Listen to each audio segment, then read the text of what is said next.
Here with another YouTube video, and in case you cannot tell by the title below, this video will be a video where I share my thoughts and opinions on someone or something going on in this wacky weird wrestling world. As you can tell by the title below, this one will be a video where I share my thoughts on the face of my generation of wrestling, in North America at least, in John Cena. Before I share my thoughts and opinions on him, would love to know what yours are on him down in the comments below.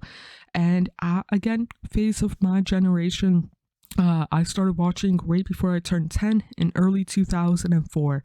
Within, what was it, like 15, 16 months, it was his first of a lot of reigns as WWE champion.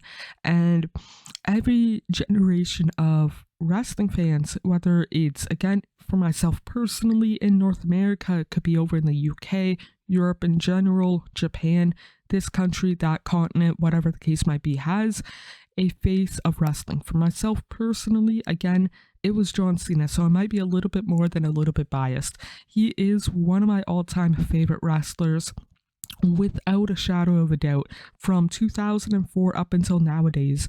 And for myself personally, it is one of those things where I'll fully admit he's not necessarily the best in the ring. I think he knows that, whether it was, again, back in the day or nowadays, he'll admit that he's good on the mic. He can provoke feelings out of people, whatever he pretty much chooses to do and whatnot.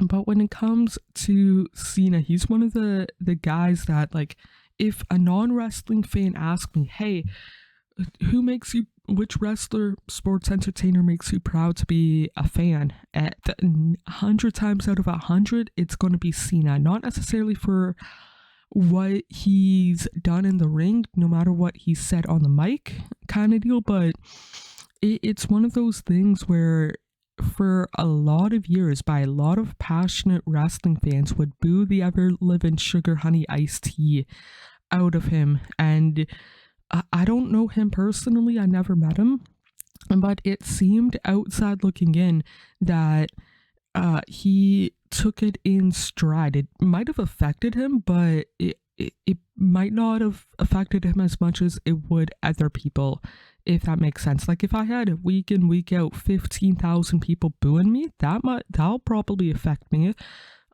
whether I knew it at that time or not, and all of that stuff. But it's one of those things where the things that he, like, never give up. It could be never give up on your dreams. If you're going through X, Y, or Z, never give up on that kind of deal. Like, there's light at the end of the tunnel, and whatnot. And how he carried himself outside of wrestling in regards to wrestling, again, makes me proud. Like, I still remember back in the summer of 2007, just how he carried himself after the whole Chris Benoit thing, how he represented the company in the best way possible during one of the most difficult times ever, in regards to WWE, at least. I remember thinking, I was like 13, it's like, man, I don't know if I could handle that, especially at 13. I knew I couldn't, but even at 33 or however old Cena was at that time, I don't know if I could handle it as well as he could.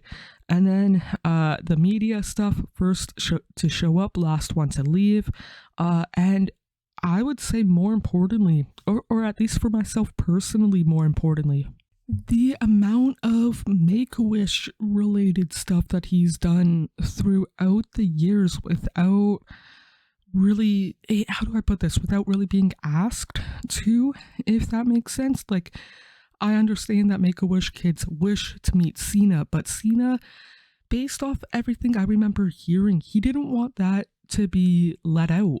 And what I mean by that, he's granted, I don't know exactly how many wishes, but like something like 700. He did not want any of them getting out, and that was not against the kids. He did it because he wanted to, for his own personal stuff, for like real life stuff, not because of John Cena the brand, John Cena the businessman kind of deal. He wanted to do it because John Cena the human wanted to do it.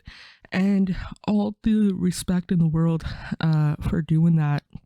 And yeah, honestly, like I said, I know that I'm not necessarily the biggest Cena fan on here, social media, but let alone life. But he's one of those guys where I would have, pre-pandemic for sure, paid out of the butt to meet, whether it was like $200 American, what would that be, like at least 300 Canadian after everything's said and done, or 500, just to like shake that man's hand and tell him thank you face to face, eye to eye, for making myself personally happy to be a wrestling fan when wrestling wasn't necessarily the coolest. Like I said, summer of 2007, one of the worst, as a fan, that is. And whatnot, and the years and years that I've followed, and it wasn't until relatively recently where wrestling started to pop off again in a positive way, or overall positive way, in the US, Canada, and whatnot. But yeah, those are my thoughts and opinions. Again, I can understand why some people might not necessarily be the biggest fan of him in the ring, on the mic like that. John Cena, I can understand that, but he's going to be one of my guys forever, more likely than not, kind of deal. But yeah, those are my thoughts and opinions. Would love to know what yours are on Cena down in the comments below.